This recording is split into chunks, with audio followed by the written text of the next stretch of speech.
Sejam muito bem-vindos ao Papo de Vinho. Este é o primeiro episódio de uma série que faremos aqui. Estamos muito felizes com a sua companhia, com a sua audiência. Muito obrigado por estar conosco nesse projeto. E hoje nós trazemos aqui convidadas muito especiais. Eu quero começar agradecendo e cumprimentando a minha convidada Simone, doutora Simone, a Sil, né, aqui de Três Lagoas. Muito obrigado pela sua presença e por me ajudar a conduzir esse projeto. Sil. Sempre, conte conosco. Estamos aqui uma delícia bater papo com os amigos e estamos na vanguarda, né, amigo?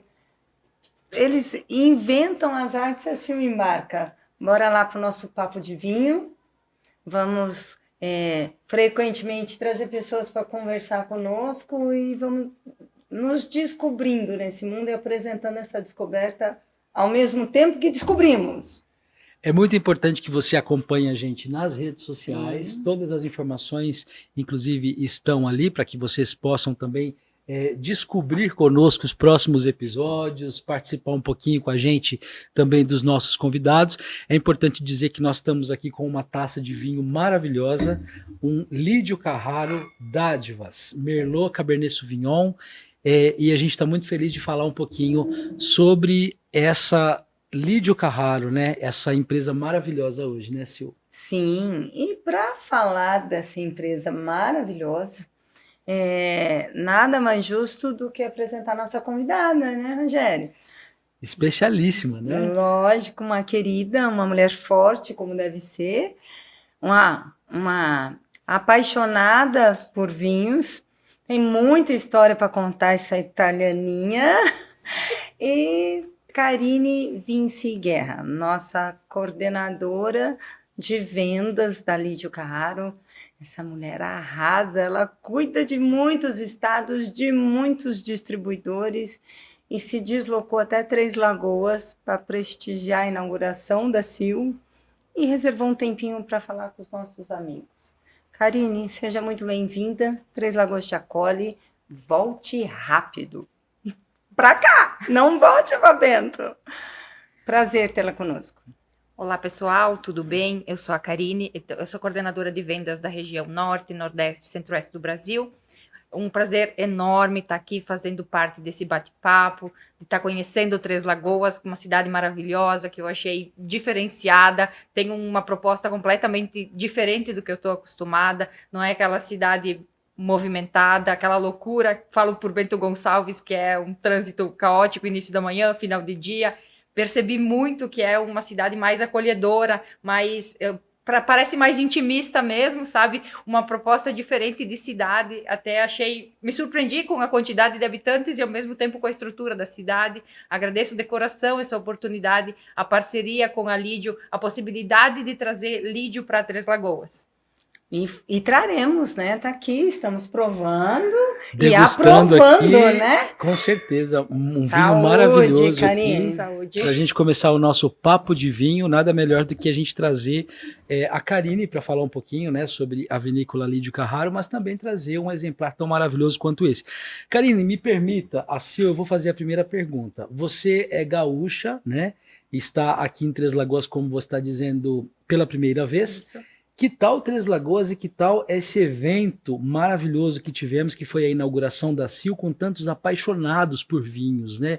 O Centro-Oeste é um mercado interessante a ser explorado, né? Com certeza. Na verdade, tem muito a ser desenvolvido, o que, desculpa a palavra, mas padece um pouco essa questão do vinho brasileiro ter essa possibilidade de desenvolvimento. Eu acredito que esse caminho é um caminho que tem que ser percorrido muito ainda, porque o público, querendo ou não, acaba não focando tanto. A gente tem um preconceito no Brasil por um todo, com exceção do Rio Grande do Sul, São Paulo, que é um pouco menor, esse preconceito com o vinho brasileiro, por uma questão de antiguidade, que a gente tinha aquele vinho de garrafão, vinho mais ruim, e acabou criando muito esse preconceito. Infelizmente, o Brasil é o único país que tem esse preconceito com um produto nosso, um produto maravilhoso, um produto de altíssima qualidade. Entretanto, no nosso país, ele não é tão vangloriado como nos outros países. Chile, Argentina, na própria Europa, não tem vinhos de outras localidades, muito raramente, já que acontece muito o inverso. Entra muito vinho importado e a gente não dá valor no nosso vinho brasileiro.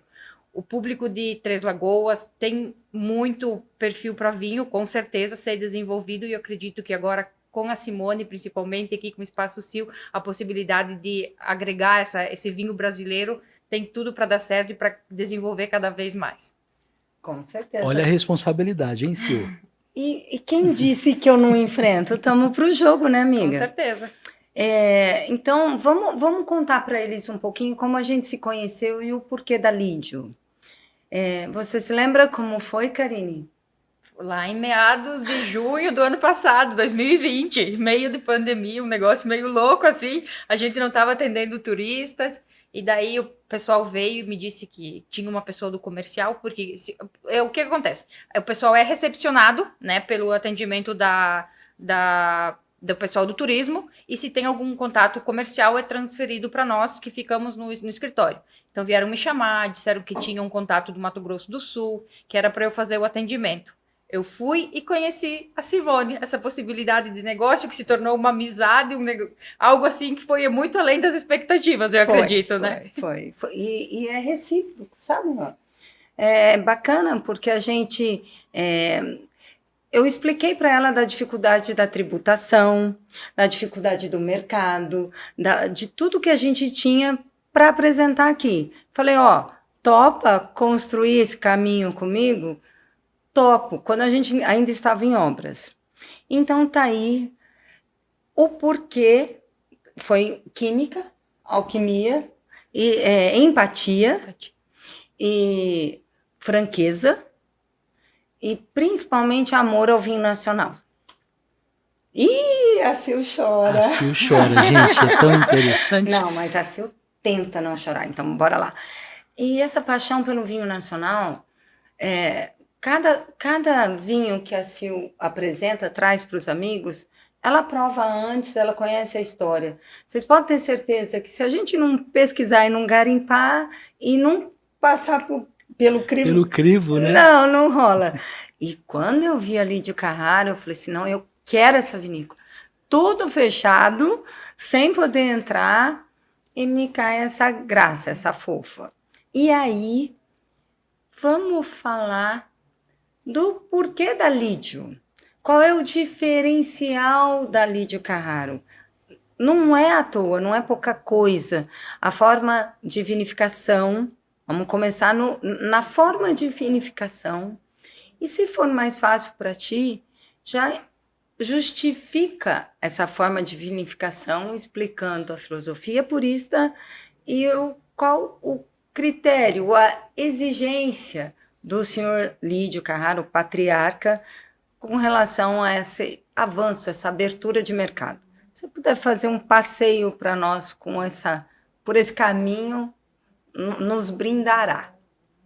Eu vou contar um pouquinho, então, da história, do surgimento da Lídio, o porquê de tudo isso, o porquê de hoje termos vinhos maravilhosos. Tudo tem um porquê, né? Então, lá em meados dos anos 90, seu Lídio ele já cultivava uva, porém a uva ele acabava vendendo para outras empresas vinificarem, e ele não achava certo que o vinho fosse passado por barrica, que o vinho sofresse muitas alterações, e o sonho dele sempre foi ter um vinho diferente, um vinho com qualidade, um vinho que remete muito ao velho mundo.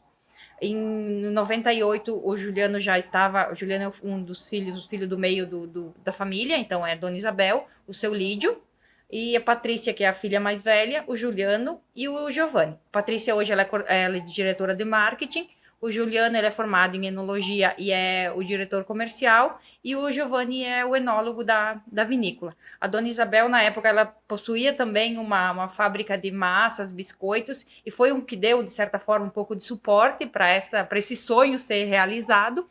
E quando o Juliano começou a fazer a faculdade de enologia, surgiu essa ideia de fazer uma vinícola, de ter vinhos diferentes, e seu Lídio disse que eles poderiam sim fazer vinhos, desde que um ou dois, pelo menos, não passassem por barrica. Ele queria um vinho puro. Os demais, se fosse passar, não teria problema, mas ele queria que um ou dois vinhos, para ele, consumo dele, não passassem. Juliano achou aquilo fabuloso e resolveram então, queriam aceitar a proposta e colocar essa ideia no mercado. Então, em 2001, eles adquiriram uma área de terras em Encruzilhada do Sul, 230 hectares. Hoje a família tem 230 hectares em Encruzilhada e 7 hectares em Bento Gonçalves. Desses 230 de Encruzilhada, 48 são para o cultivo de uva e o restante está ainda para ser desenvolvido. Por que Encruzilhada? Pela questão do terroir, pela questão de analisar muito bem, eles analisaram na época todas as possibilidades de solo. Por mais que Bento Gonçalves hoje seja um polo de produção de uva, não tem um terroir tão diferenciado como tem a questão da Serra do Sudeste, Encruzilhada do Sul, que é um solo mais granítico, um solo que transmite muitas propriedades diferentes. Então, a família optou por comprar, na época, aquela área lá em Encruzilhada. Apenas uma ou duas empresas possuíam uva naquela região, o restante era muito para cultivo de gado, de eucalipto. Hoje já mudou o cenário completamente, porque viram a possibilidade gigantesca de ter a plantação de vinhedos lá. Então, a partir desse momento, foi desenvolvido essa questão de derrubaram tudo que tinha e plantaram tudo de novo, para realizar esse sonho de ter uma vinícola. Então, nesse ano, a vinícola 2021 faz 20 anos de implementação, e a partir daí começou o sonho. A vinícola traz uma filosofia purista. O que é essa filosofia purista? É deixar a uva expressar todas as suas características. O vinho puro, um vinho de qualidade, um vinho que tem que vir desenvolvido lá do campo. Então, quando a matéria-prima tem qualidade, o vinho vai da qualidade também. E isso é levado muito a sério pelo pessoal da Lídio Carraro. O seu Lídio, por incrível que pareça, ele fica em Encruzilhada do Sul de segunda a sexta-feira, cuidando de toda a parte das videiras. A dona Isabel já fica na parte da gestão em Bento Gonçalves, e lá todo um cuidado especial na questão de baixa produção por planta. O máximo que é produzido são 3,5 kg. Então, depende muito da linha que vai ver a quantidade de uva que vai ser produzido por planta. A gente tem para a linha Faces 3,5 kg de uva. Linha Agnus, que já é uma linha um pouco mais, de um vinho um pouco mais estruturado, vão 2,8 kg. Linha Dádivas, 2,5 kg. Linha Elos, 1,5 kg. Linha Singular e Grande Vindima, 1 kg de uva por planta. Então, por que tem essa baixa produção? Para fazer com que quanto menor seja a produção, mais qualidade tenha na uva. E isso faz com que o vinho tenha uma proporcionalidade de, por exemplo, vinhos de guarda, que a gente não passa por barrica, isso é bem importante também, como o seu Lídio não queria, então foi optado que nenhum vinho passasse por barrica. Então é importante que a uva tenha muita qualidade. Então, para essa uva ter muita qualidade, com baixa produtividade, ela vai ter mais açúcares, ela vai ter mais mineralidade, isso vai fazer com que o vinho consiga aguentar o processo de estabilização, que é esse processo que a partir do momento que ele sai do tanque, ele vai para a garrafa até ficar no processo certo de sair para venda, um vinho mais de guarda, um vinho que precisa de maturação, ele com essa qualidade da uva que vem lá do campo, ele tem essa possibilidade. Então, além da baixa produtividade, além de não passar por barrica, não é feito filtração nos vinhos. Os vinhos brancos, eles são feitos, o processo deles é feito a decantação a frio, ou é precipitado e depois é tirado o vinho. O processo de desengasse é feito por gravidade, que é o que acontece. A uva não passa por mangueiras, enfim, para não ter o contato da semente com a mangueira, que isso acaba gerando mais acidez para a uva. Então, isso é tudo. Foi a primeira vinícola a trazer esse processo de vinificação por gravidade para cá, para o Brasil. Então, isso é um cuidado. São sempre pequenos detalhes que são feitos todo no processo desde o início para trazer um vinho de qualidade.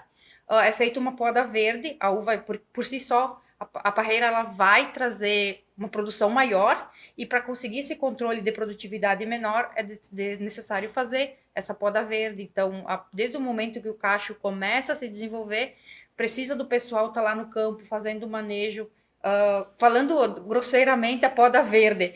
Então, são bastante informações, são tantas informações que eu acho que cada uma dessas etapas, cada uma dessas informações, a gente tem espaço para um podcast. Eu vou ter que vir várias vezes, Lógico, então. Por favor, já vamos deixar alinhado com o Juliano, que nós precisamos de muitas... Esse é o primeiro de muitos. Né? Então, a questão, acho que o ponto crucial, que ainda você ficou me devendo a resposta histórica, mas vamos por partes, vamos pela poda. Eu acho que o ponto principal que eu queria compartilhar a título de uma primeira informação, o cuidado como essa uva é concentrada. Vamos traduzir para uma linguagem mais fácil. Os açúcares, os sabores, elas estão concentradas em no máximo 3,5 kg de uva por pé, por planta. Você entende o que é isso? Enquanto, só um paralelo rápido para poder chocar quem nos ouve. Num vinho de mesa, uma videira pode produzir quantos quilos de uva num cultivo normal, para vinho de mesa? Dá pra, assim, ó, claro que tem possibilidade de ir até mais, mas na faixa de 12, 14, 16 quilos é bem tranquilo, assim, para uma videira produzir, porque o que acontece? O processo de uva vitivinífera, ela é normalmente feito em espaldeira, que é aquele processo onde a uva é de pezinho. E quando a uva é de mesa, normalmente ela é aquela latada, que a pareira é deitadinha. Então, ela recebe menos raios de sol, né? Porém, ela acaba tendo uma possibilidade de produção muito maior. Ela não vai ser um vinho de tanta qualidade, enfim, com tantos açúcares, tantos aromas, mas vai ter uma produtividade maior. Então, tem essa diferença também, que acaba destoando muito para uma questão de um vinho vitivinífero. Sil, o que me chama a atenção nessa história, e aí ouvindo, né, você falar, a gente nota que tudo começou com uma paixão, né? E é muito interessante ouvir você dizer que o Sr. Lídio, que é quem fundou a vinícola, fez questão desde o primeiro momento de manter uma forma de produção desse vinho que a gente percebe deu muito certo, né? Porque todos os vinhos que são produzidos hoje mantêm a mesma filosofia, né, Sil? A gente tem vinhos extremamente de uma qualidade extrema, seguindo aquele primeiro preceito, né, do Seu Lídio lá na década de 90, que é não passar por barricas, enfim, ele teve todo um cuidado para preparar os vinhos que viriam aí. A gente pode dizer que a Lídio Carraro, ela elevou ela elevou a forma de produção de vinho no Brasil, né? A gente pode dizer que houve uma mudança realmente de mercado depois dessa aposta da Lídio Carraro? Com certeza. Hoje já tem várias vinícolas que veem esse lado da produção, principalmente de não passar o vinho pelo carvalho, porque o carvalho, sim, é importante, tem algumas coisas, ele vai acabar trazendo notas mais de couro, aquela nota mais apimentada, enfim, uma nota... Porque o que acontece? Qual a influência do carvalho no vinho? Ele acelera o processo de amadurecimento dos taninos. E como a Lídio não faz esse processo, o vinho precisa ficar um tempo maior em afinamento na garrafa. Então, isso a gente leva muito em conta para a questão de não lançar um vinho antes do tempo, para o que acontece? Não perder essa característica. Para nós, é bem comum acontecer de não ter rupturas em épocas entre o processo entre safras, de ter rupturas de linhas, exatamente por isso, porque a produção é nossa, a gente tem uma produção baixa. Hoje a demanda, graças a Deus, acaba sendo maior, mas querendo ou não, para não fugir dessa realidade, dessa qualidade que a gente busca, acaba não tendo vinho, ficando um tempo sem e lançando ele somente no momento certo. E aí a gente chega, acho que num ponto, Simone, que a gente, você tem uma alteração também de conceito do consumidor, né? Porque a partir do momento que você conhece um vinho, né, feito dessa forma, com essa qualidade, obviamente também muda, né, a sua forma de consumir o vinho, né? O consumidor mudou também com essa mudança da empresa, né? Sim, na verdade, o consumidor, a partir do momento que ele entende essas características do vinho, os vinhos mais de guarda, que eles possuem essas notas de chocolate, essas notas, até algumas, conforme a uva, enfim, ele vai ter essas características mais de especiarias, até do próprio couro, se for um merlot mais de guarda, enfim, ele vai poder entender que o carvalho, ele só tá ali para acelerar, na verdade, mas que se a uva for bem tratada, ela vai trazer todas essas notas para um vinho.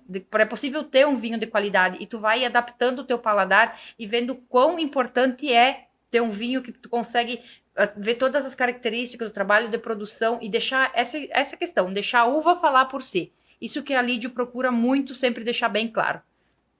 É aí que entrou a Lídio na seleção da Sil, porque a gente precisa apresentar essa oportunidade, esse sarrafo.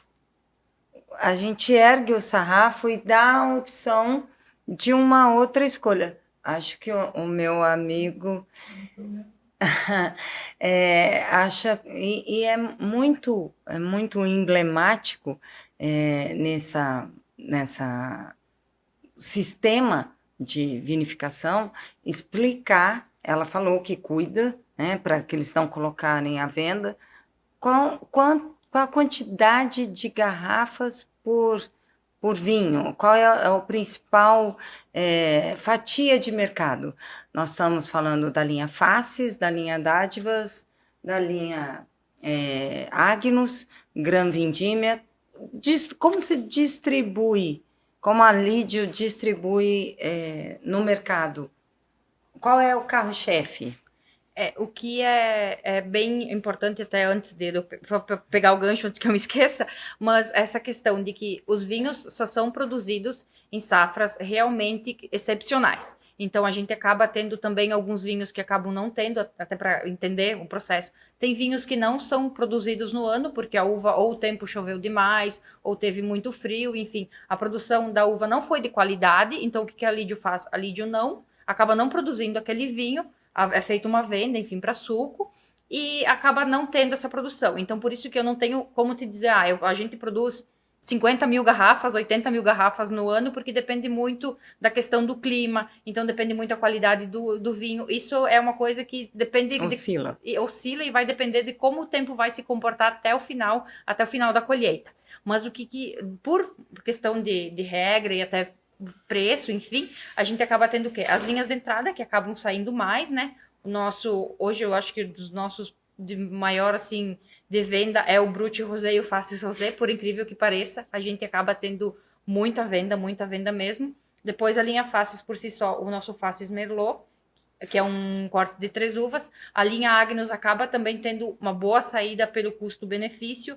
E aí, o que acontece? Nossa linha Agnus, nós temos 4 uvas, que é o Agnus Merlot, o Cabernet, o Malbec e o Taná. Entretanto, o Malbec e o Taná, por ter essa proposta completamente diferente, ele acaba sendo uma das principais vinhos que a gente acaba sempre acontecendo essa questão de ruptura. Por quê? Porque são propostas diferentes. O Malbec, vou puxar um gancho lá para a questão do Malbec argentino. Quem está acostumado com aquele Malbec argentino, quando toma o Malbec da Lídio, percebe que é uma diferença gigantesca. Porque o Malbec da Lídio, ele tem uma proposta completamente diferente e o que expressa ali é uva, completamente as características da uva. Ela é mais aromática, ela é em boca completamente diferente, acaba se tornando um vinho com...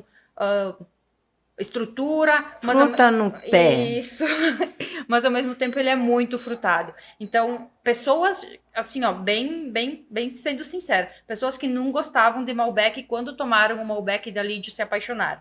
Exatamente por essa característica diferenciada. E o nosso Taná também, ele é um Taná com uma proposta completamente diferente, por mais que a Taná seja uma uva que tem um tanino, uma pegada maior, uma uva com muito mais estrutura, mais corpo, a proposta da Lídia é trazer o quê? Um vinho redondo, um vinho macio. Então, por isso que são 2 uvas assim, excepcionalmente que acaba sempre tendo essa ruptura, porque é diferente, é algo que o mercado se apaixonou, vamos dizer assim. Nós temos na Lídio para vender o Taná e o Malbec? No momento, não. Estamos com ruptura da linha. O Taná foi lançado em maio, 10 mil garrafas, durou 3 meses, acabou. Estamos, então, com ruptura. Por quê? Porque o pessoal já estava esperando desde o final do ano passado o lançamento. A gente lançou e foi... O mercado estava ansioso. Tava. Vou aproveitar o gancho. A Lídio é uma empresa do Rio Grande do Sul, uma vinícola, né, de Bento Gonçalves, no Rio Grande do Sul, e vocês estão presentes em todo o Brasil, todos os estados recebem Lídio Carraro? Sim, na verdade, o que acontece? A gente tem possibilidade de envio para todos os estados. Eu falo por mim na questão de comércio, distribuição, ainda tem alguns estados que, por essa questão de tributária também, que acaba afetando muito a questão do vinho brasileiro, infelizmente, mas pela questão também do consumo de vinho ser um pouco menor, ainda alguns estados mais remotos, Acre, Roraima, a gente ainda não está lá estabelecido com distribuidor, como é com a questão da CIL, com loja, com um espaço bacana, mas na grande parte dos estados, sim, a gente atende e tem lídio em boa parte dos pontos mais estratégicos. O que acontece? Por que pontos estratégicos? Somos uma vinícola boutique, né? Então a gente preza muito pela qualidade onde o nosso produto está sendo exposto. Por isso que a gente não... Supermercados, a gente evita vender, porque além de ter uma baixa produção, eles acabam não tratando o vinho como deveria, né? Então a gente Muito cuida importante explicar isso direitinho, porque é um diferencial. Pode caminhar por esse caminho. Aproveitando o gancho, explica pra gente o que é uma vinícola boutique, esse conceito realmente. Na verdade, vem toda essa questão que eu vinha comentando, todo esse cuidado, ter uma produção um pouco menor, ter uma qualidade maior, buscar produzir com qualidade, principalmente isso, é o quê? Ter uma produção menor e com qualidade, trazer esse valor agregado, para a pessoa entender, por que eu estou pagando, sei lá, R$ 110 uma garrafa de vinho, se eu tenho a mesma uva, vou chutar aqui um Merlot, a 75. Exatamente por isso, porque eu trago um valor agregado no meu produto. Eu trago todo esse processo de vinificação, de produção por parcela, de baixa produção por planta, o vinho de qualidade realmente. Então, eu acho que é muito importante eu entender o processo de eu estou trazendo um produto com valor agregado, um produto com requinte, um produto diferenciado. É isso. Então, vinícola boutique é aquela questão, o que é uma boutique em si? É algo mais intimista, é algo que traz o produto diferenciado, um produto com qualidade, um produto que te traz uma experiência diferente.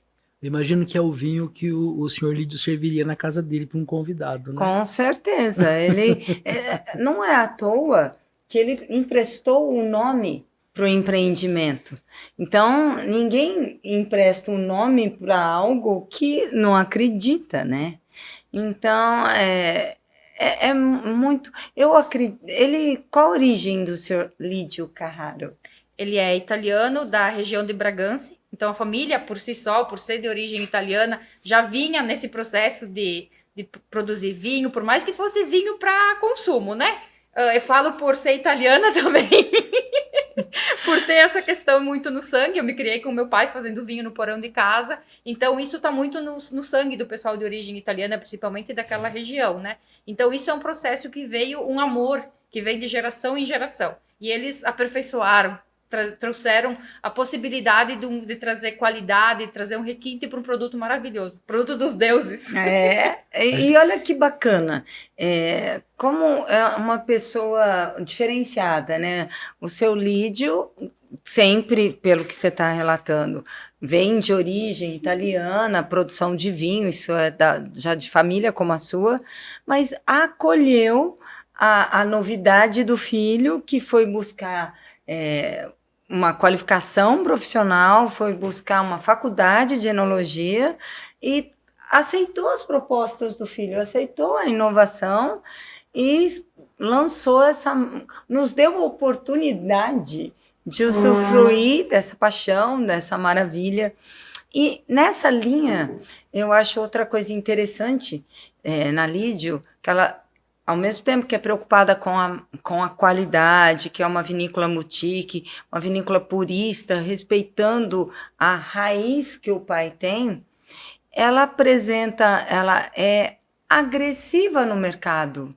Então, assim, olha que interessante. Ela tem a filha mais velha cuida do marketing e ousa a novidade do irmão com as restrições do pai e põe no mercado na Olimpíadas do Brasil, na torneio de tênis.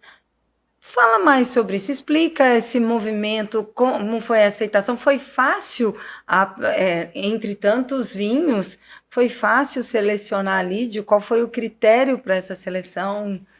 Conta para nós um pouquinho sobre isso. Na verdade, a linha Faces do Brasil surgiu na Copa do Mundo, foram os vinhos oficiais da Copa do Mundo. Na época, eles eram foi um vinho com 11 uvas, foi um processo um pouco diferente, foram avaliados, enfim. Mas a Lídio teve seu boom de explosão de conhecimento exatamente na Copa do Mundo, com essa linha Faces do Brasil, para mostrar realmente a todas as faces, tanto que no rótulo ele traz um coração com três rostinhos, né? Para mostrar as faces do Brasil e ao mesmo tempo traz o Rio de Janeiro, enfim.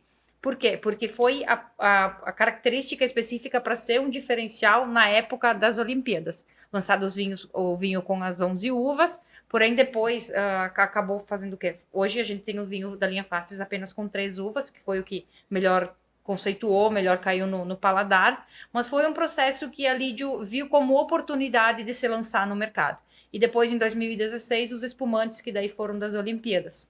Aí depois, sim, veio Rock in Rio, o Rio Open de tênis, desde 2007, que daí já teve integrado no mercado. Eu acredito que essa possibilidade de estar no Rio Open de tênis já foi uma mão para levar para as Olimpíadas também. Então, grandes eventos, tem Lídio Carraro, são vinhos premiados.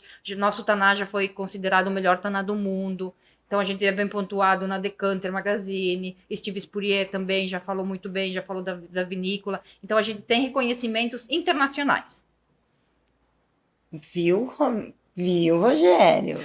Eu fico impressionado como está dentro do conceito da Lídio Carraro valorizar o Brasil, né? Vocês têm isso, acho que como um dos pilares realmente, até mesmo como vocês você está nos explicando, as campanhas que foram realizadas de marketing, né? A forma como vocês também posicionam os vinhos de vocês.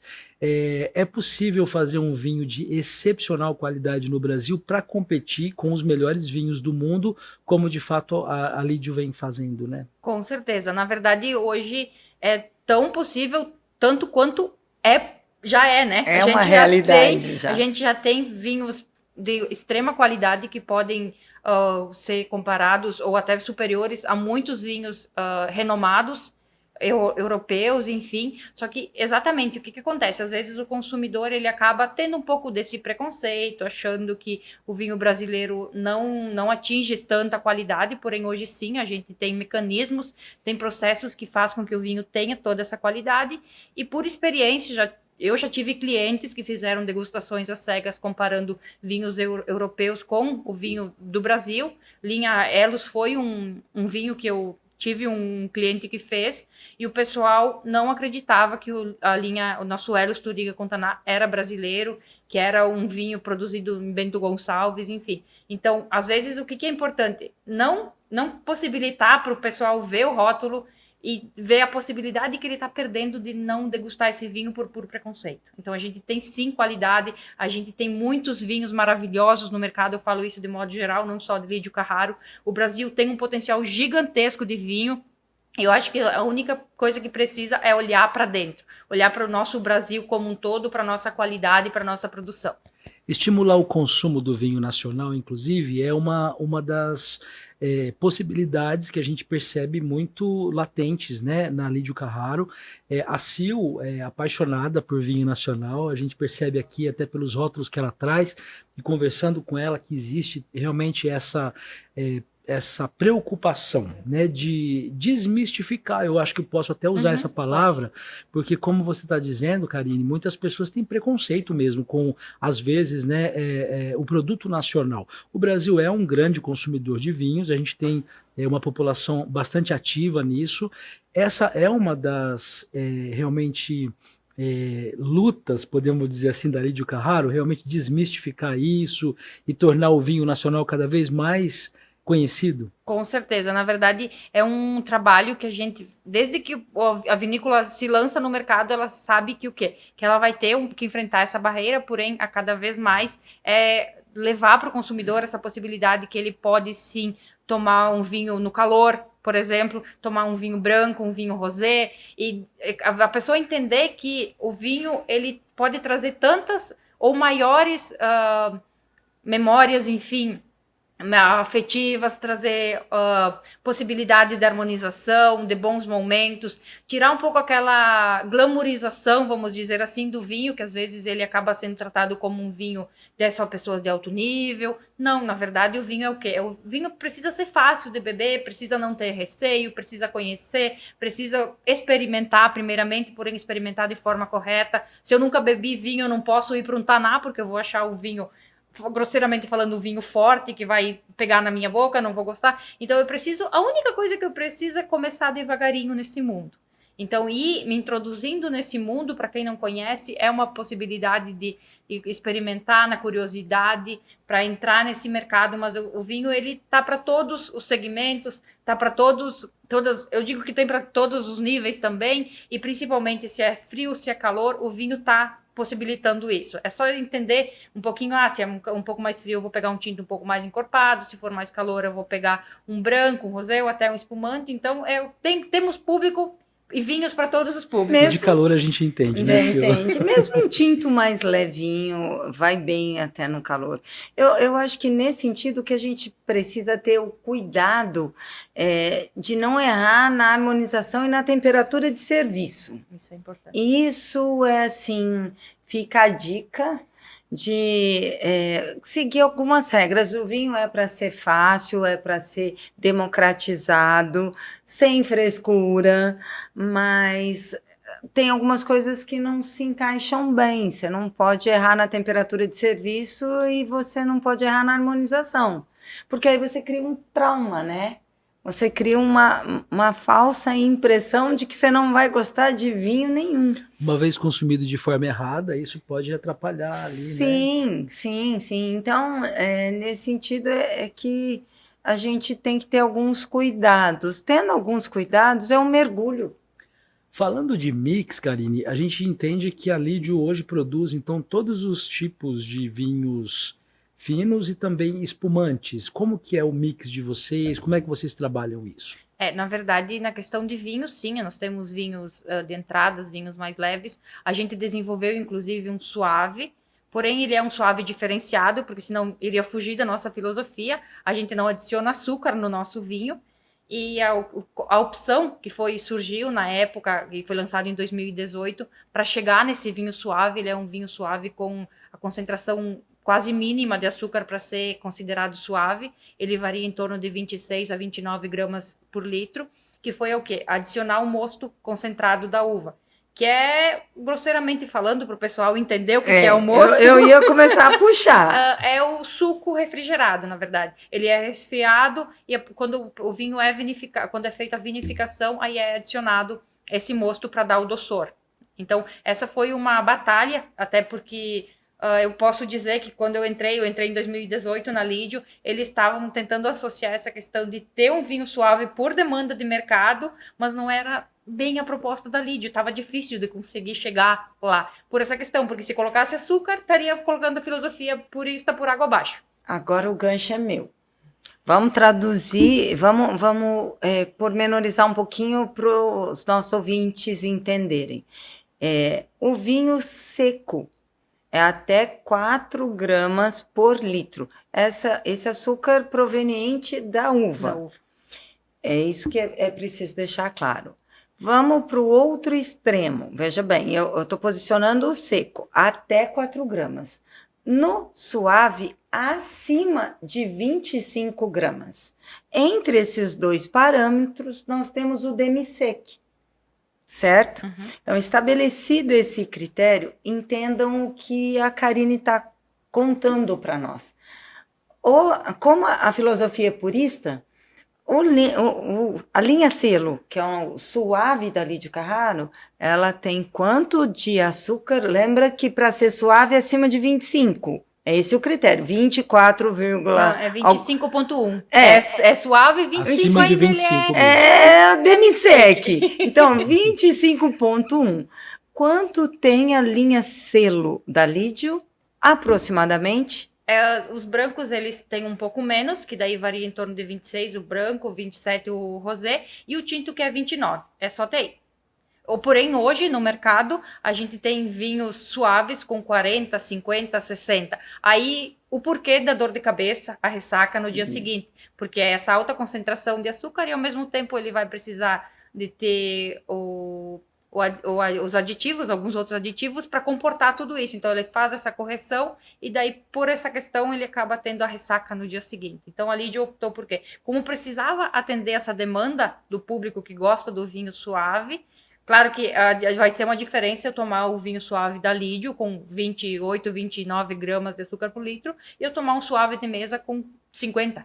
Vai dar uma destoação completa, né? Porém, eu vou estar tomando um vinho de qualidade, um vinho fino, é feito de uva vitivinífera, um vinho que eu não vou ter dor de cabeça no dia seguinte e daí eu vou ter opção. Ó, vamos ligar alguns alertas? Vamos ligar alguns alertas? Olha as palavras que ela falou no meio do contexto que a gente precisa pontuar para o ouvinte. Vinho fino e vinho de mesa.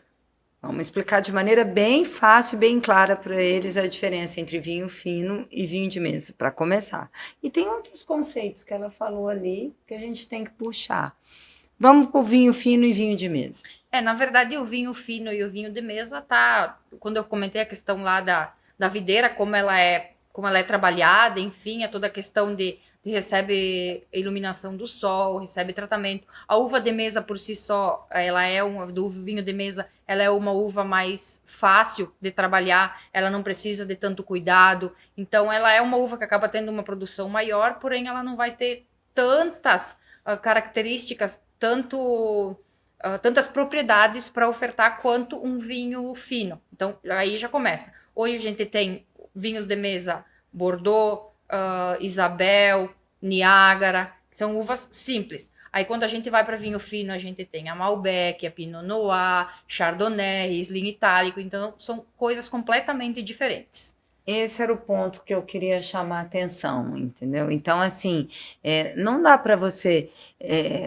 quando você precisa da interferência, das correções, porque você adiciona muito açúcar para satisfazer, pega um vinho e traz para um paladar suave e ultrapassa para muito além desses 25, 28, 40% de açúcar, para ele estabilizar na garrafa, nós precisamos de química, né? Até 60% ela falou, então, né? a gente precisa de química.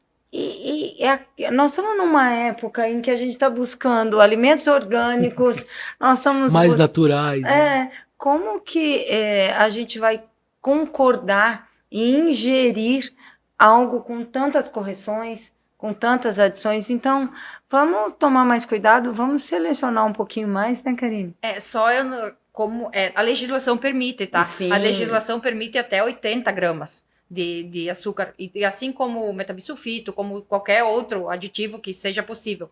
Mas quanto mais aditivo, quanto mais correção, com certeza não vai trazer tantos benefícios. O vinho por si só, ele é sabido que ele tem os seus benefícios, os flavonoides da uva para a pele, enfim. Mas o que acontece? A partir do momento que ele começa a ter muitas correções, ele vai perder essa propriedade benéfica e vai acabar trazendo outras propriedades não tão benéficas assim. Sim. Então, como qualquer outra com alimentação, enfim, quando a gente vai escolher um vinho, a gente tem que entender esse lado também. Pesquisar é muito importante, sim. Eu não vou chegar lá e, porque eu achei a garrafa bonita, porque eu achei o rótulo bonito, eu vou comprar o vinho. Eu preciso entender um pouquinho também, que eu acho que é bem interessante.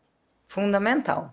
Eu tô curioso aqui, há pouco você me falou que a Karine produzia vinhos em casa com a família.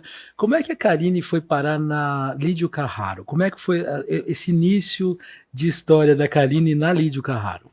Então, eu saí de gerente de negócios de banco para ir vender vinho, gente. Nem eu sabia dessa parte. A gente vai descobrindo, a gente vai descobrindo no podcast. Por né? isso que aqueles 90 centavos não saem da tabela.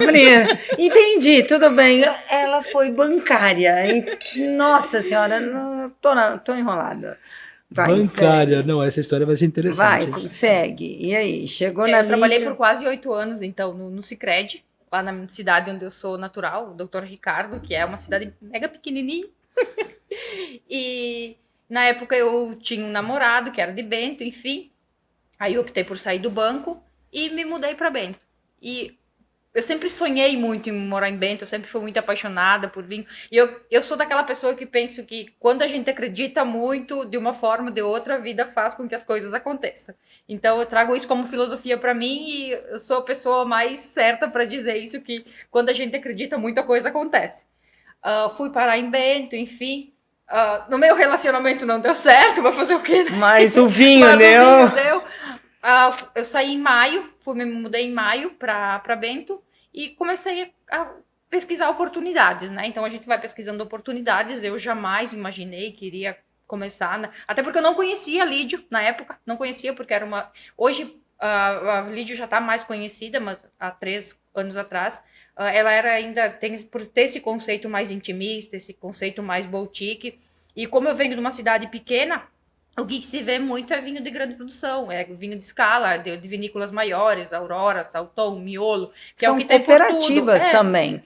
Então Aurora, Salton. Não, a Salton não. A Garibaldi e a Aurora, que são cooperativas. Então, vinhos de grande escala, vinho que tem por tudo. E tu pensa que, eu vou tentar ver se eu consigo, embora sabia que tinha possibilidades, mas logo em seguida eu recebi uma possibilidade de ir trabalhar na Lídio como coordenadora de vendas, que a menina que estava na região ia sair, e foi um negócio muito interessante, assim, foi presente da vida. Porque, na verdade, a minha entrevista, eu nunca me esqueço que a minha entrevista levou quase 2 horas, nunca demorei tanto numa entrevista, mas eu saí de lá confiante, porque eu senti que foi um processo diferente, e até hoje eu lembro, eu vou aproveitar para usar, que quando eu saí, porque eu tenho como a Simone disse, as mulheres vão dominar o mundo. Com certeza, vocês que lutem. E eu me considero uma pessoa firme, né? E eu ando rápido, porém eu ando olhando sempre para frente, olhando aquela coisa com firmeza, né? E hoje o meu diretor, o Juliano, ele disse para a mulher do RH que ele tinha gostado da minha forma, como eu tinha agido, pelo simples fato de eu caminhar, que eu era uma pessoa firme, de confiança. E daí eu entrei em junho, em julho já me mandaram para Recife trabalhar, viajar, nunca tinha feito essa questão. Então eu acho que ali nasceu uma parceria, além de uma parceria, eu tenho um crédito muito grande, eu tenho uma proximidade hoje com toda a família, e a gente tem um envolvimento. Eu acho que até ontem, inclusive, eu vou só linkar aqui, as pessoas me pediam se eu era Carraro, eu dizia que não, mas eles diziam que eu trazia muito no sangue, porque a gente acaba, de certa forma, trazendo essa proposta para nós. A gente acaba inteirando de uma forma nesse mundo, que a gente vê todo o processo, todo o trabalho, o quão é apaixonante e o quão a família é apaixonada por essa questão. E até pela forma como você fala, eu acredito que você se aproximou muito da filosofia, Sim. né? Você tomou muito para si, né? A Sil está concordando comigo. Eu acho que é porque o olho brilha quando ela fala, né? A gente percebe realmente o olhinho brilhando mesmo, isso é muito legal, né, Karine? É uma dificuldade de apresentar para ela algum vinho barricado, né? Aí a gente conversa, porque nesse mundo do vinho é uma família, né, Karine? É uma família. O pessoal se respeita, via de regra. Cada um tem um estilo de produzir, todos têm uma história, né? Todos têm um porquê. Quem faz o vinho colonial, nós não estamos aqui dizendo que ele não é bom. Um é melhor do que o outro, é que são propostas diferentes. E a família se respeita, há uma paixão, e nesse sentido, como você captou, passar por barrica para oferecer para a Karine é um problema. Eu sempre digo que a partir do momento que eu conheci de fato os vinhos da Lídio, esse diferencial, eu criei, de certa forma, algumas peculiaridades, enfim, um paladar diferenciado, né? E hoje, para tomar, se eu for tomar eu até tomo vinhos com barrica, né? Você viu? Até mudou até o tom de voz. Mas quando o vinho ele tem um pouco mais essa questão do carvalho, a gente acaba sentindo muito mais. Então, tu acaba sentindo toda aquela pegada e isso acaba sendo um pouco enjoativo. Não vou dizer enjoativo, mas me ajuda, Simone, a palavra. Não, eu vou. Eu não sei se te ajudar, mas eu vou. Quando a gente tenta fazer algumas propostas nesse sentido, conversando sobre vinho, ela fala assim, chá de pau? Não quero chá de pau. Calma, tem Como boa outras italiana coisas. vai direto ao assunto. Nossa, né? lógico. O corpo dela fala, né? Ela gesticula com o olhar, enfim. Mas é bacana, porque à medida em que... essa é a proposta, né, Karine? Quando você acredita em algo, você só vende, porque você é uma coordenadora de vendas. Exato. Como que você vai vender um produto familiar de uma vinícola boutique que envolve toda essa paixão que ela já contou, se ela não acreditar? Vende não. E falando um pouquinho também do conceito de puro, né? Que vocês chamam, como que é o Purista. Purista, exatamente. Muita gente não sabe, né? Eu acho que seria uma boa oportunidade para explicar o que é um conceito purista, então, o que é um vinho purista? Na verdade, não é uma coisa só, é esse conjunto todo. É essa produção, eu até não comentei a produção por parcela. O que é essa produção por parcela? É a mesma uva plantada, produzida, enfim, em parcelas de solos diferentes, onde ele vai trazer para a uva propriedades diferentes. Então, como a gente não faz a correção do vinho com aditivos, é feita essa correção através dessa uva processada com parcelas diferentes. Então, para entender um pouco aqui, vou pegar uma Chardonnay, por exemplo, em 3 parcelas de solos diferentes, ela vem para a vinícola, é macerada, enfim, em tanques, em processos separados, tanques separados, vai ficar lá até fazer o processo de vinificação final. Aí no final é usada essas parcelas desses vinhos que estão nos tanques separados, um para corrigir o outro. Então um vai ser mais ácido, um vai ter mais açúcar, um vai ter mais mineralidade. Automaticamente, juntando todos, ele vai dar o vinho mais estável, o vinho mais agradável, enfim. Por isso que a Lídio foi comprar lá em Encruzilhada, onde são 22 terroirs, são solos completamente diferentes, por mais que seja uma região só. Então, tudo é um estudo. Então, é terroir, é vinificação por parcela, é baixa produção por planta, é esse cuidado com a questão de não colocar aditivos enológicos, não passar pelo carvalho. Então, o resumo é o quê? É deixar a uva falar por si, é deixar a uva expressar os seus aromas. Muito interessante, né? Eu acho apaixonante. É uma aula, né? Eu acho que interessante, assim, é apaixonante, é vibrante. E a gente tem, assim, um mundo a ser explorado. E tem novidades por aí, vem outras uvas, tem outras plantações diferentes. Olha, eu acho que isso é spoiler. Eu não está eu vou ser autorizado. crucificada se eu contar. Não, mas eu só disse tem. Se não pode contar, vamos respeitar. Teremos algumas novidades. Então, eu até...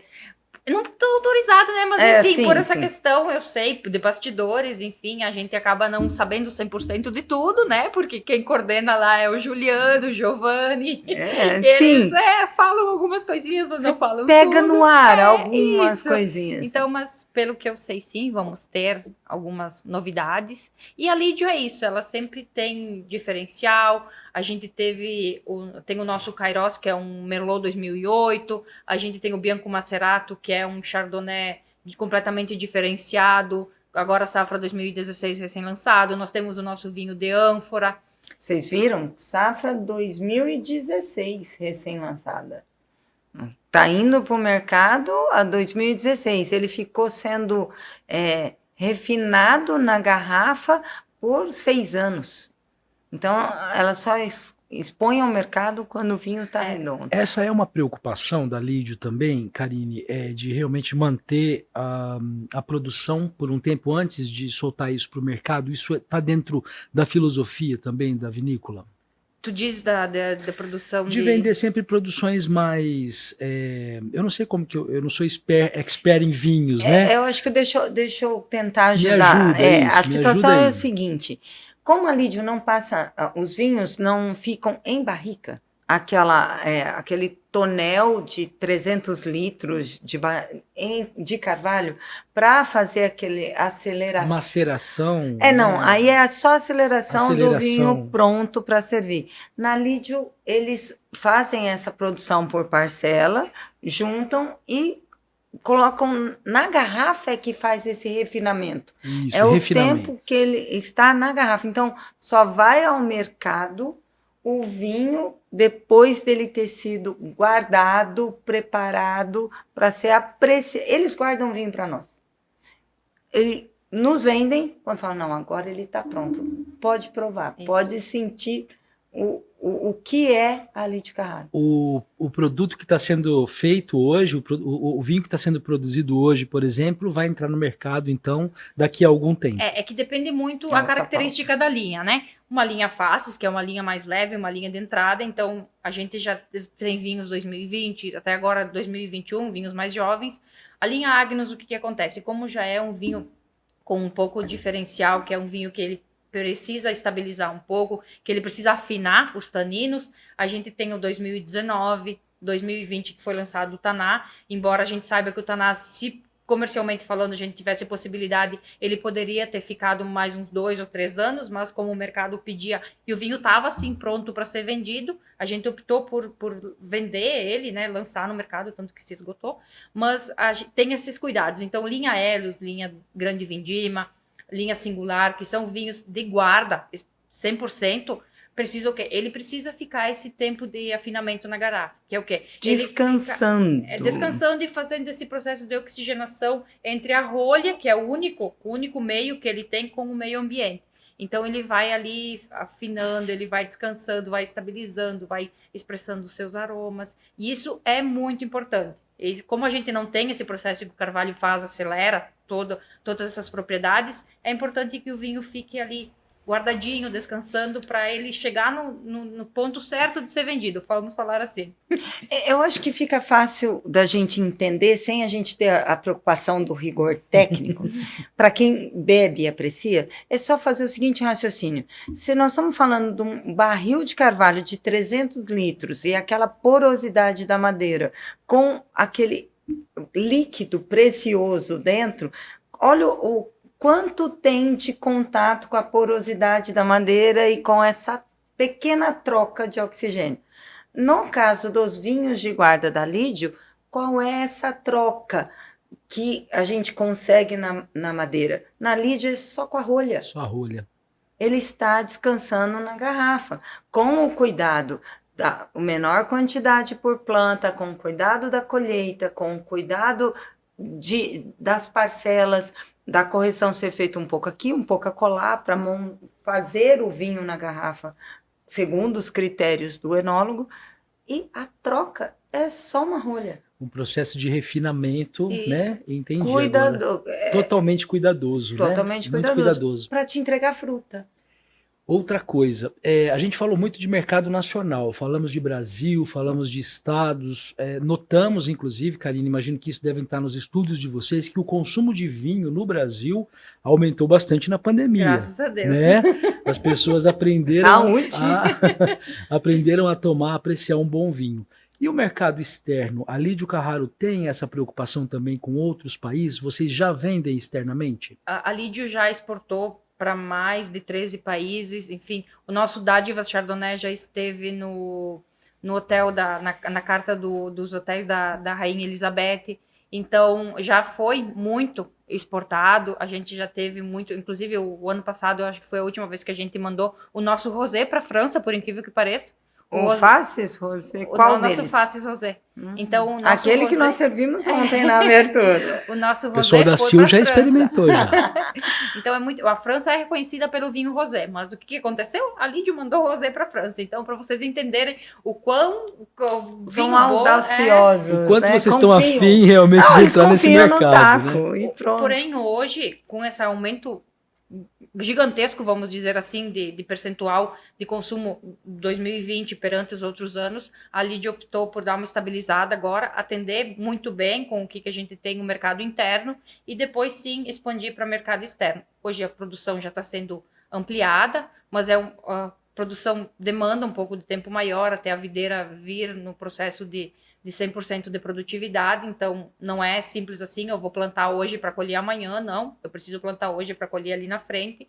Então, por toda essa questão, agora foi dado um time, vamos dizer assim, na questão de exportação, mas a Lídio sim já exportou muito, principalmente depois da Copa do Mundo, foi o boom. Agora optou por essa questão mesmo, né, porque vamos atender bem o nosso consumidor, vamos mostrar quanto é bom o nosso produto, qual o vinho brasileiro tem potencial aqui, para depois atender a demanda lá fora. Voltamos naquela filosofia de atender muito bem o mercado brasileiro, o mercado nacional, né? E vamos dar valor ao vinho nacional, vamos abrir a mente e parar com esse pré-conceito, porque nós estamos falando aqui de uma outra história de vinho, não é vinho de garrafão, não é aqueles vinhos que os nossos, que os imigrantes trouxeram, enfim, nós estamos falando de uma outra geração que inovou o que os imigrantes trouxeram. Agora eu queria que a Karine comentasse um pouquinho, explicando aquele vinho ânfora. Explica para eles que tem mais uma forma de produzir esse vinho, de fazer esse vinho. Na verdade, o vinho de ânfora ele é um vinho de produção Fora mais de caixinha. ancestral, vamos dizer assim, né? Ele é feito o quê? Ele é feito a maceração, aí é colocado na ânfora. Para quem não sabe o que é a ânfora, eu vou usar uma opção grotesca, vamos dizer assim. Um tacho de barro. Um tonel, Um tonel na verdade, de barro, né? não é um Então, tacho, ele fechado. fica ali em torno de 20 dias, aí depois ele volta para o tanque de inox, aí ele fica um processo estabilizando, depois volta para a ânfora de novo. Então, ele vai ficando, fazendo essa transferência da uva como mineral da terra, inclusive as ânforas da Lídio são todos dos terroirs da Lídio mesmo. Isso eu nem sabia, gente, eu não sabia. Então, é produção exclusiva com terroir exclusivo da Lídio. E esse vinho, ele tem uma proposta completamente diferente. Ele é um vinho com estrutura, ele é um vinho, porém, ao mesmo tempo, ele é um vinho leve em boca. Ele tem uma proposta completamente diferente do que o mercado traz, até de todas as outras propostas da Lídio mesmo. O vinho de ânfora, ele é uma proposta diferenciada. E a gente só tem cotas limitadas, a gente vende cotas antecipadas, pré-venda a gente faz, né? Por essa questão, porque são muito reduzidas. E eu imagino que essas pré-vendas devem ser um sucesso, né? Com certeza. Já vende tudo antes mesmo de disponibilizar o mercado. Como é que você vê esse crescimento do mercado de vinhos aqui na nossa região? A gente está no centro-oeste brasileiro, estamos em Três Lagoas, que é uma cidade entrada para o estado de Mato Grosso do Sul, uma cidade que está crescendo nesse consumo de vinhos. Como é que você vê isso? E queria que você falasse um pouquinho também da sua parceria com a Sil, porque ela vem justamente com essa proposta, né, de democratizar, disponibilizar o acesso aos vinhos de boa qualidade, como os Lídios Carraros aqui para o nosso estado e também para a nossa região. Na verdade, é oportunidade primeiro, né? Uma oportunidade de desenvolvimento, crescimento, e é um trabalho que a gente sabe que eu sempre digo, é um trabalho de formiguinha. A gente começa devagarinho aqui e vai levando possibilidades, uma pessoa vai conhecendo e vai falando para outra e vai vendo o quanto tem de possibilidade para crescer, desenvolver. Mercado tem, possibilidade de crescimento tem. O que precisa é trabalhar, é o pessoal sair desse meio, desse preconceito, pensar dessa questão. Fora da caixinha, né? Isso. Como é que eu vou te dizer? É se permitir conhecer o novo. E o novo aqui é a Lídio Carraro, é o vinho brasileiro, é o Espaço Sil que está possibilitando a todo o pessoal de Três Lagoas, Mato Grosso do Sul, enfim, toda a região, a possibilidade de ter qualidade, de ter bons produtos, de ter um espaço bacana, de ter uma proposta intimista. Então, eu acredito que é um casamento perfeito. É só se permitir, vamos dizer assim, se permita, chega e fala, diz, eu quero a possibilidade de conhecer. Tenho certeza que a Sil vai ofertar a melhor possibilidade. E tô vendo uma parceria longa aí. Mas essa empatia começou na pandemia, assim, com tudo às avessas, né? Vinícola fechada, a gente chegou, o olho bateu, vibrou e bora lá. E a parte principal que eu vou provocar aqui é as pessoas fazerem degustação às cegas. É muito importante. Mas muito legal vocês isso. não estão prontos ainda. Nós vamos, já imagina esse Agnus Taná, Malbec. A Malbec vem originariamente da França, me corrija se eu estiver errada. Ela se adaptou muito bem na Argentina. Nossos irmãos, que são bairristas, eles defendem o território dele, o produto dele. Como uma coisa essencialmente... eu vou ser polêmica, porque senão não seria eu. Maradona e Pelé, quem é melhor? Mas tudo bem, passou, vamos voltar para o papo de vinho. Então, Aí nós temos o Malbec argentino, que domina aqui em Três Lagoas, porque nós somos muito carnívoros. Nós temos o Malbec francês e nós temos um Malbec purista da Lídio. E temos Malbecs muito bons com alguma barrica. Você imagina, se a gente ocultar, porque a degustação às cegas ninguém vai ser vendada aqui não, gente, fica tranquilo. Nós vendamos a garrafa.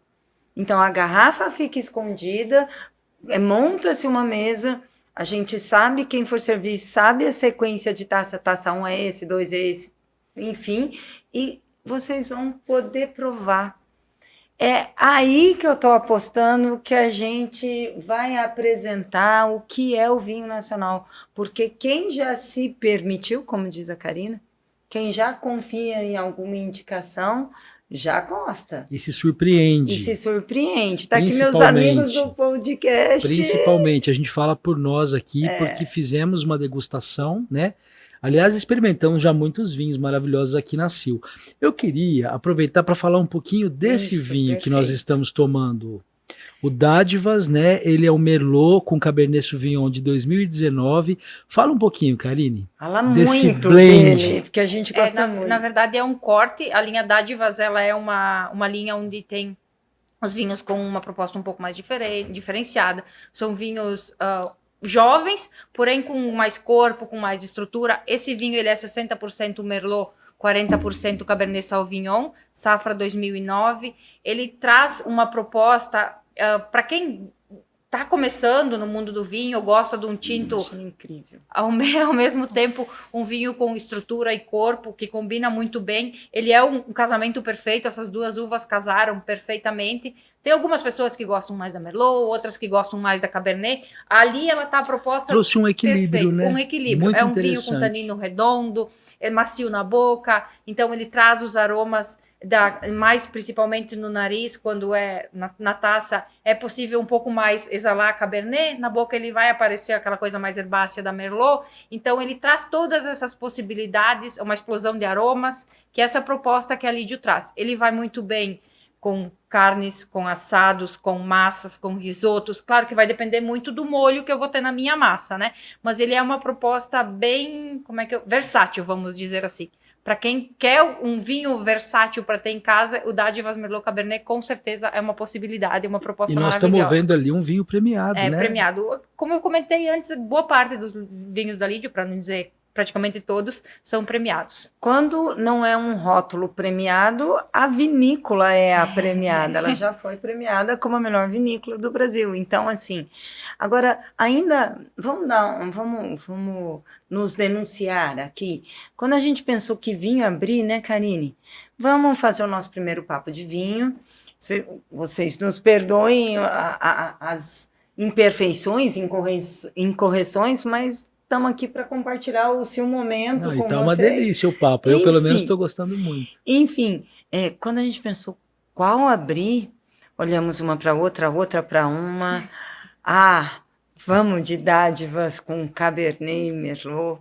Na hora, só achou, abriu 94 pontos. Explica para eles o que... 92 pontos. Explica essa questão da pontuação. Essa pontuação, né?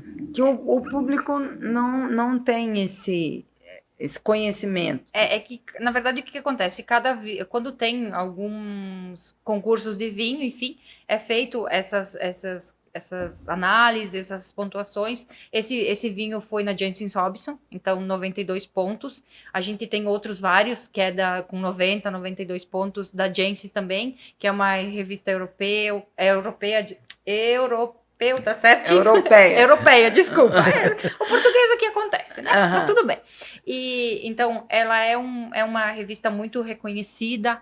Então o que é importante, que é um reconhecimento que a Lídio teve lá fora, que de novo é aquela questão. Lá fora a gente é muito reconhecido e aqui no Brasil a gente acaba passando por um vinho brasileiro, né? Mas olha ali o reconhecimento que a gente mudando já tem, o conceito né? já, né? Estamos no caminho, mas é um né? trabalho que tem muito, muito a ser feito ainda. Mas eu acredito que 2020, como tu comentaste antes, foi um cenário que mudou muito. O vinho brasileiro teve a possibilidade de crescer, de se desenvolver, porque de certa forma não tinha possibilidade de entrar o importado, o dólar estava alto, então para o vinho brasileiro foi um boom. Não que antes o consumidor não bebesse, ele até bebia. Tudo bem que ficou em casa e começou a beber mais, né? Isso foi também, mas pela questão de realmente... Um dos pontos principais foi essa questão das travas, de não possibilitar a entrada do importado. Então, isso fez com que o brasileiro tivesse a oportunidade de conhecer muito mais o vinho O nacional. vinho nacional circulou mais, né? Sim, Circulou com certeza, mais e acabou sendo... E eu imagino, caiu muito na graça, como a gente costuma dizer, Sim. do brasileiro mesmo, né? Como ele não tinha a possibilidade de conhecer, ou às vezes até com certo preconceito, não conhecia o vinho que é produzido no país, ele se surpreendeu e hoje virou consumidor, Com né? certeza. Mudou até o hábito de Sim, consumo, sim. passou a consumir mais o vinho brasileiro. Isso é bem característico, assim, quando um consumidor, ele conhece vinhos brasileiros, eu falo isso no geral, não só Lídio, mas temos outras vinícolas que fazem vinhos maravilhosos, e é essa questão, quando a pessoa é apresentada, ou se permite, de novo, a conhecer esse vinho, ela vê o quão realmente é gostoso, é agradável, a gente tem coisas de qualidade, produtos de qualidade aqui. Sendo bem sucinta, muitas vezes a gente paga 40, eu vou dizer a gente num método... No geral, né? No geral. Então, pago lá 40, 50 reais num vinho importado, com tributação e tudo, e por incrível que pareça, esse vinho importado lá no país de origem, ele é um vinho de grande escala, um vinho que eles não bebem, porque acham um vinho mais ruim, essa é a palavra, né? Então, às vezes, a gente está vangloriando demais um produto que no estado dele de origem ele não tem muito valor. Então acho que Vamos traduzir em miúdos. Eles vendem para nós o que eles não tomam. O que eles refugam. Exato, e a gente acha que está arrasando. Por aí, vamos explicar um pouquinho a diferença de reserva e reservado, Karine. Ótimo, essa é boa. o que acontece? Essa questão do vinho reservado, né? Vinho reservado é um vinho, além de ser mais jovem, de produção de grande escala, então é o vinho que tem uma qualidade inferior. Isso sendo bem sucinta. É essa. Então, quando fores pegar um vinho reservado achando que tá bombando, sinto muito, meu querido, mas tá sendo enganado. Meu tá pagando Deus. mico, né? Meu Deus. Esse vai dar um corte ótimo. Vai. E o vinho reserva, não. É um vinho com mais cuidado, é um vinho que ele vai passar por barrica, é um vinho que vai ter todo um processo de refinamento. Então, vinho, o importante é o quê? Um vinho reserva é um vinho de qualidade, é um vinho que... Bem pensado, cuidado. Isso. E o vinho reservado é produção de grande escala, é um vinho mais leve, um vinho que traz coisas bem simples, bem básicas, um vinho bem simples, um vinho, então... comumzinho, vamos dizer assim. Então, vamos ter cuidado quando... por essa questão mesmo. No Brasil, não se usa muito essa questão do reserva e reservado, mas, de novo, quando vai para a questão de que eu quero... Temos vinhos importados maravilhosos, temos sim, lá fora tem vinhos muito bons, mas é importante levar em conta essa questão. Eu quero tomar um vinho importado? Beleza, mas vamos lá, vamos então ter um pouco de análise, vamos ver o que a gente está tomando, a não achar que estou bombando, tô pagando um vinho 50 reais, um reservado, que seria um nosso vinho brasileiro de 25, 30. Então vamos analisar também o que a gente está tomando. Vamos ter qualidade, vamos desenvolver um pouco esse paladar para entender um pouquinho. Vamos buscar a litragem qualificada, né? Isso. Vamos conhecer a Sil, vamos vir aqui, pessoal, porque aqui vocês vão ter também todo um acompanhamento de perto com quem também entende e é apaixonado por isso, né? Karine, muito legal o que você disse, porque, olha, eu vou te falar uma coisa, eu imagino que nesse momento muita gente deve estar pensando como eu. Quando você vai no supermercado, que você não conhece essa questão da litragem qualificada que a Sil está dizendo, esses vinhos que você está dizendo, eles são vendidos até mais caros. É uma forma até de enganar um pouco o consumidor, né? Porque você imagina que pagando mais caro num vinho, você está levando um produto de mais qualidade. Na verdade, não é a realidade. Né? Não, na verdade, por que é importante entender que, de novo, o Brasil tem produto de qualidade? Porque lá fora eu não sei como é que é o processo, existem produtos maravilhosos, existem sim, mas então, eu tenho que entender um pouquinho o conceito, eu tenho que entender um pouquinho do processo. Ah, mas eu sou leigo no vinho. Se eu sou leigo no vinho, vamos tentar, então, entrar nesse mundo, entender com um brasileiro. Então, vamos fazer uma proposta? Vai lá. Vamos fazer uma proposta para quem nos ouve, quem está interessado em ouvir um pouquinho do que a gente está contando? Muita gente está interessada. Então, bora com lá. certeza. Bom, vamos fazer uma provocação. Com base no que você acabou de dizer, então vamos começar com um vinho nacional. Pelo menos a gente conhece a legislação, a gente conhece as regras, conhece a dificuldade que o brasileiro tem para produzir, para empreender. Então, vamos Entregar, né? entregar um bom produto, essa geração familiar, toda essa história. Vamos começar com o produto nacional. Conheça o produto nacional, usa como sarrafo. A partir dali, vamos começar. Ah, esse vinho... Vamos inverter o jogo. Esse vinho nacional é bom, é bom. Então, vamos ver, tão bom quanto esse, o que eu vou buscar na França, o que eu vou buscar em Portugal, o que eu vou buscar na Espanha, na Argentina, no Chile. E vamos parar de aceitar os reservados para nós, né? E se for começar por um vinho mais docinho, vamos procurar então um suave com menos adição de açúcar. Com menos adição de açúcar, com menos uvas correções. com menos correções, com uvas vitiviníferas. Então, isso é importante. Vamos começar pelo simples. Se quiser, não acho que um vinho seco já vai ser muito difícil, porque é um paladar completamente diferente. Começa por um suave com um pouco mais de qualidade. Isso já é importante também. Perfeito. Ou se quer começar no vinho seco, começa por um branco, começa por um rosé, começa por vinhos mais leves, ou até por um tinto, mas um tinto mais leve, para não agredir tanto o paladar, para entrar nesse mundo. Então, esse tem mais uma história só para a gente começar a caminhar para os finalmente. A questão do vinho branco, rosé e tinto. Vamos explicar. Não é só o vinho não é só tinto, gente, pelo amor de Deus. Espumante é vinho. Então, o vinho branco, ele tem o seu espaço, ele tem um outro mercado, um outro paladar, uma outra proposta, um outro encaixe, o rosé e o tinto. Dá uma situada nesses 3 espaços de harmonização, de proposta, de clima, tempo, para o consumo dos 3 vinhos. Nem vamos mexer nos espumantes, que é uma proposta um pouco diferente. É uma celebração, seja ele moscatel, seja ele brute. Para mim, eu acordo tomando espumante e durmo tomando espumante, se deixar. Mas, enfim, esse que não seja um corte, isso, né? Porque isso pode virar até meme, Quem sabe né? a gente aproveita. Isso pode virar né? até meme, mas, enfim. Vinho branco, rosé e espumante. Porque o que eu sinto aqui em Três Lagoas, o público é tinto. Ele não está aberto para o rosé, não está aberto para o branco. Tinto, e vamos harmonizar o tinto com camarão, com peixe, com o que tiver que harmonizar, mas tem que ser tinto. Vamos abrir a mente das pessoas em relação ao branco, rosé e o tinto. Vinhos brancos e rosés, automaticamente eles são o quê? Vinhos com um pouco mais de acidez, vinhos um pouco mais leves, não que não tenham brancos que tenham mais estrutura, até o próprio Dádivas Chardonnay, ele tem uma proposta um pouco diferenciada, é um vinho que tem um pouco mais de estrutura, mas o que acontece? Ele acaba sendo um vinho com um pouco mais de acidez, então ele vai combinar com o quê? Com pratos mais leves, o branco e o rosé principalmente, ele vai combinar com frutos do mar, com uma carne branca, com peixes, com saladas. Então, são pratos que molho branco também combinam com pratos mais leves. O que acontece se eu harmonizar um peixe? Não, peixe até, dependendo do peixe, eu até consigo. Mas vamos pegar um prato típico, sushi, por exemplo, né? Pegar um vinho tinto, pegar um cabernet, por exemplo.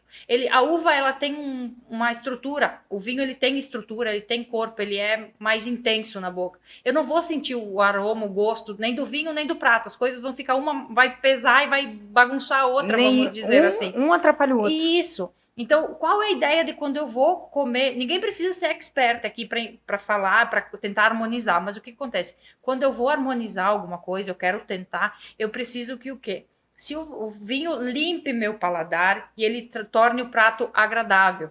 Então, se eu for um prato mais leve, com um branco, ele vai fazer o quê? Ele vai trazer essa acidez que o prato precisa. Então, ele vai fazer com que eu sinta o aroma, vou salivar e vou ter essa possibilidade, esse sabor do prato. Quase uma complementação, né? Isso. Ele te prepara para a próxima garfada.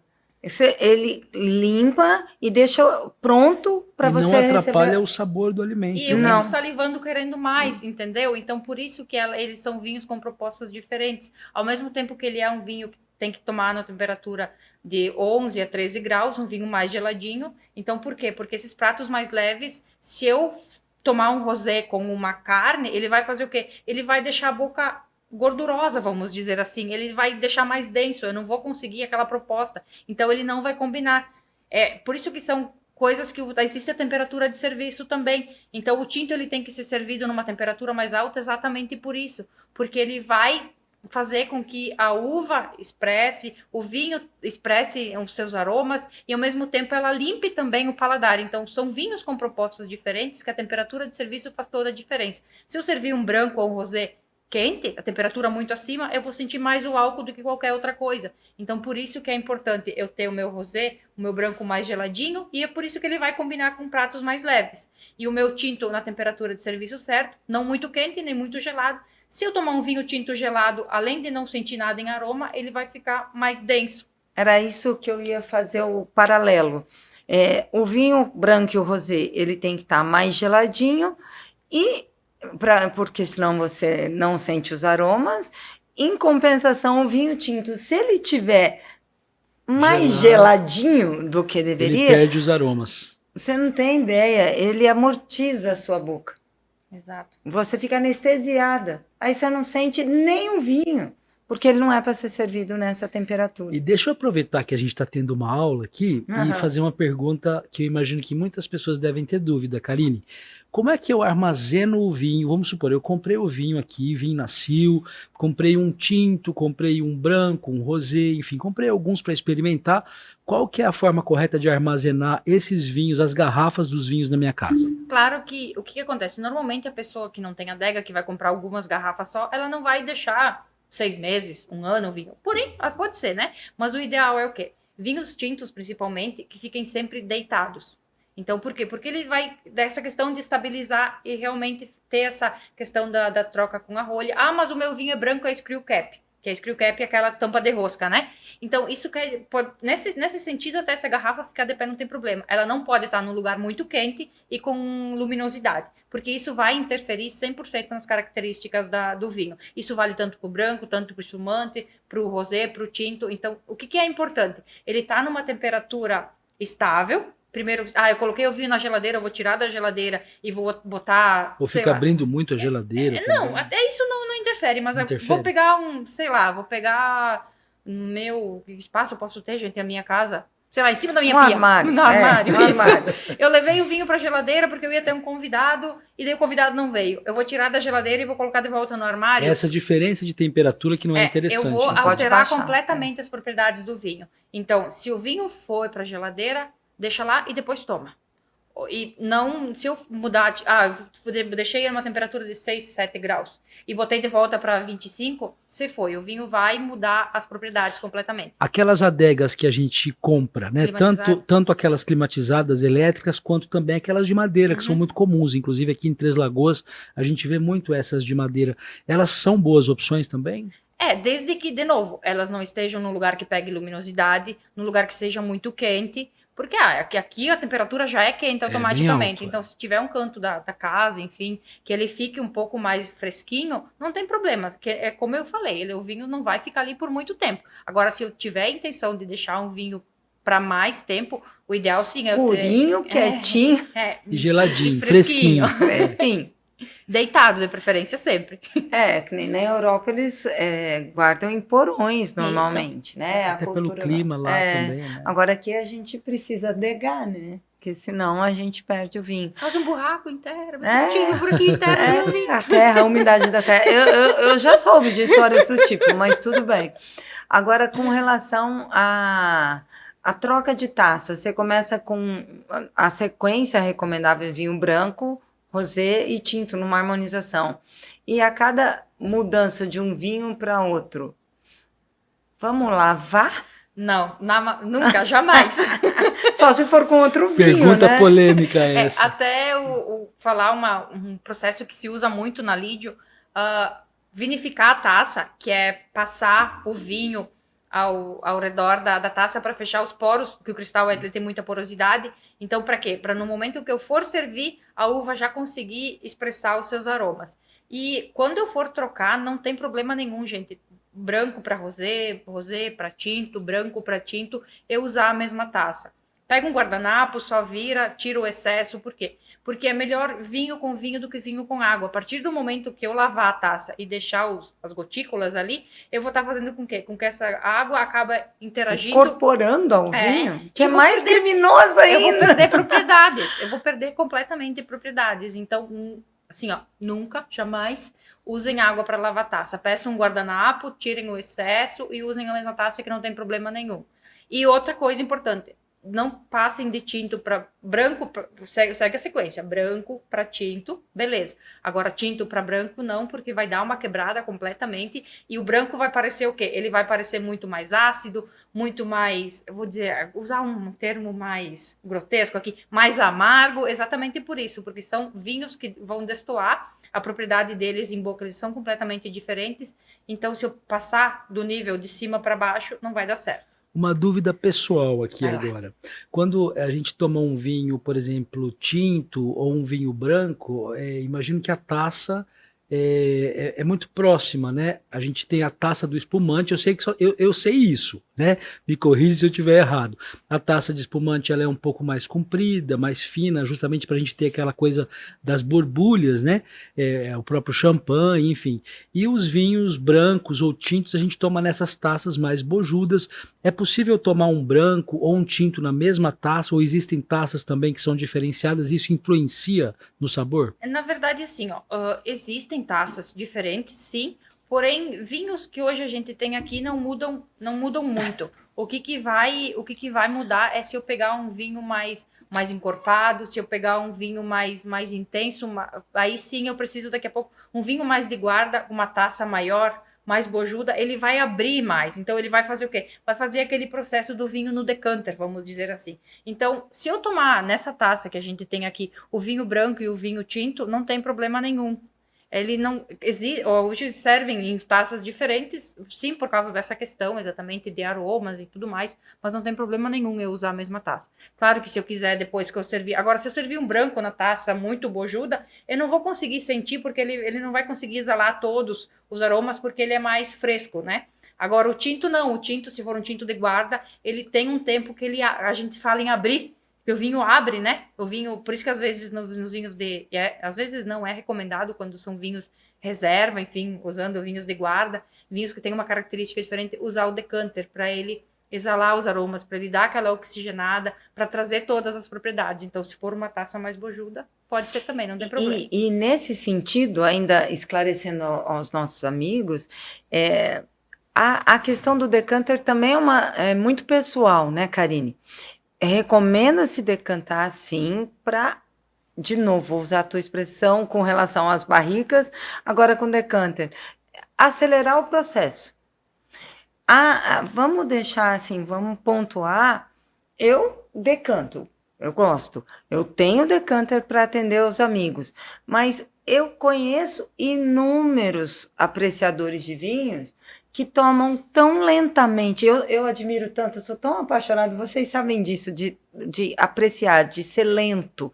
Então, eles tomam tão lentamente um vinho de guarda, Karine, que eles optam por não decantar, porque a evolução do vinho na taça, do vinho aberto na garrafa, do primeiro golinho para a segunda taça, para a terceira taça, é fenomenal. Então, a gente decanta porque a gente é ansioso.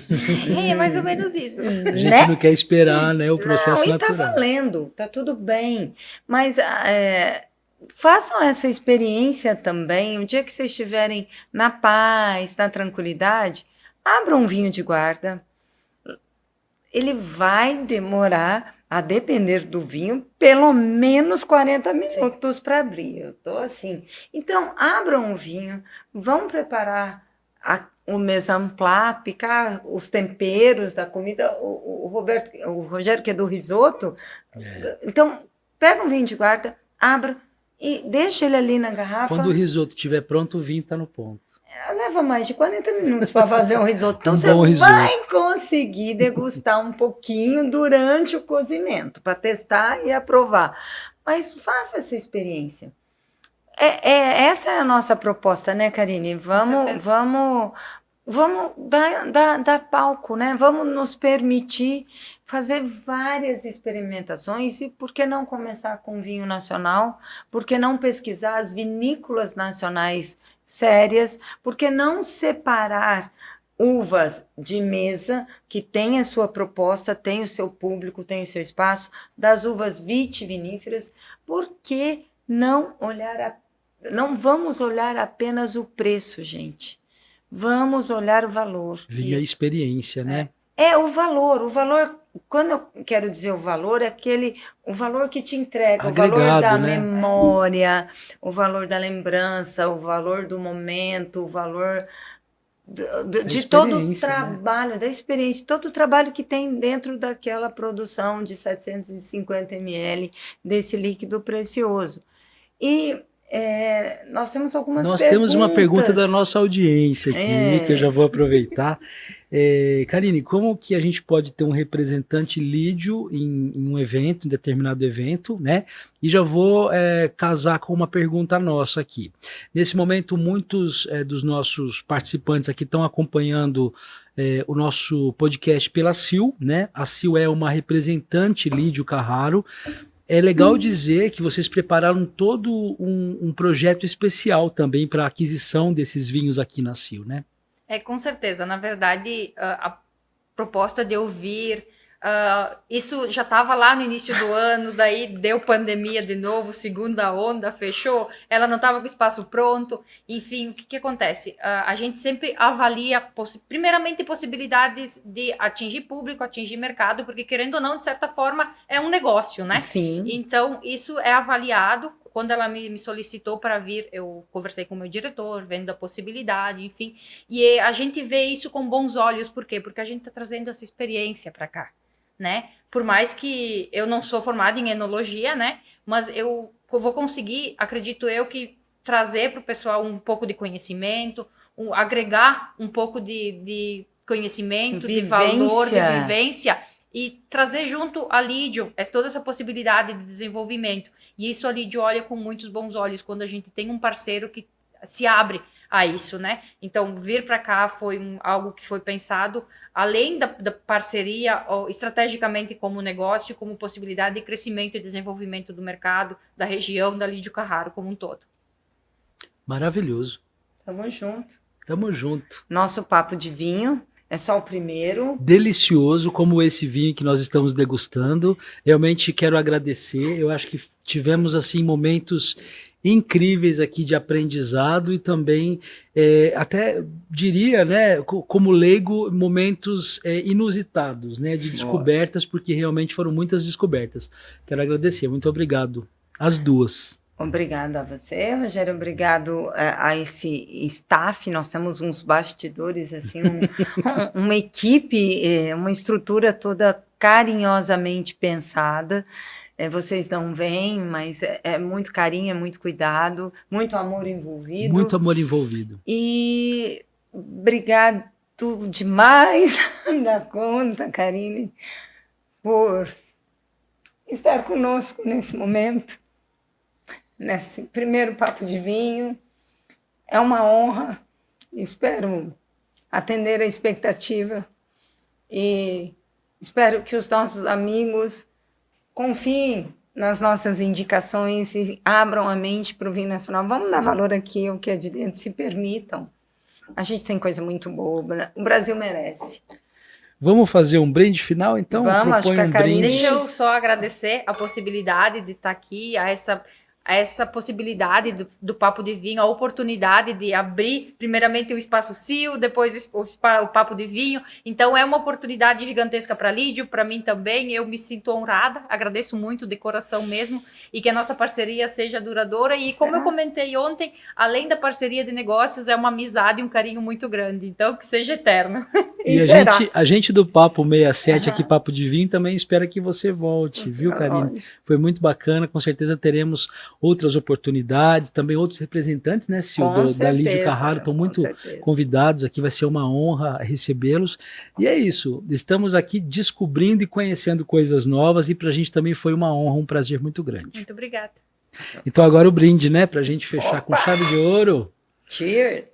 Cheers, saúde, muito obrigado a todos que nos acompanharam também. Acompanhe as nossas redes sociais, fique por dentro dos próximos Papos de Vinho. Muito obrigado a você que acompanhou até agora e até a próxima. Até a próxima. Até. Tchau, tchau.